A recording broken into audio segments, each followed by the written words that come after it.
sëriñ bi doon sëkk tey ak ëllëg kon nag nañ ko fas yéene liggéeyal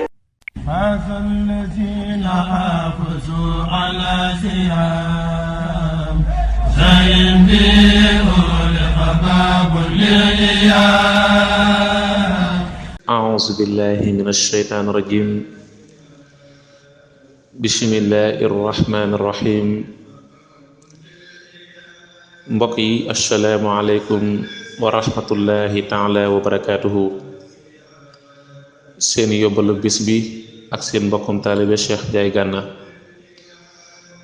ba tey Sëriñ Tuuba xaadala wallaahu maxtaaralahoo di wax ne rodda li xayrihim azaabu naari bi xayri dirhamin wala dinaari rodda delloos nan wala jañ nan asaaba naari mbugalum sawara li xayrihim jëme ko ci ñeneen ñu dul ña nga xam ne dañoo wattu koor bi xayri dirhamin ci lu dul dërëm wala dinaar sëriñ Tuuba xaadala wallaahu maxtaaralahoo day wax ne mbugalum sawara day yàlla su boroom dana ko jëme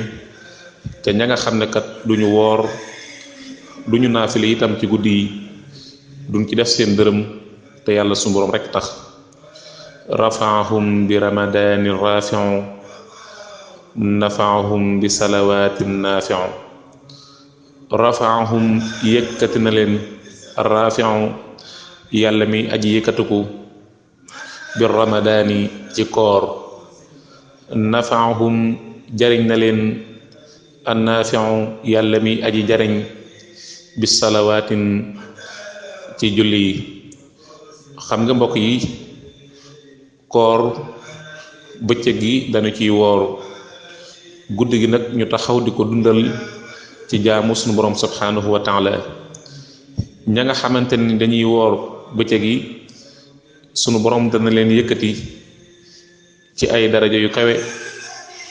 waaye ñi nga xam ne itam dañuy taxaw guddi di naafil la di ko dundal sunu borom subhanahu wa taala yàlla dana leen njariñ yoo xam ne kat ëllëg yowmal xiyaamatu akbar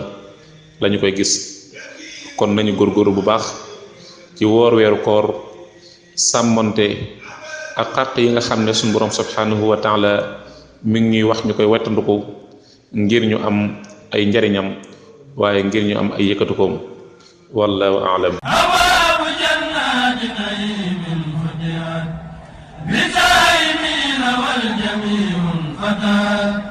أبواب جنات نعيم فتحت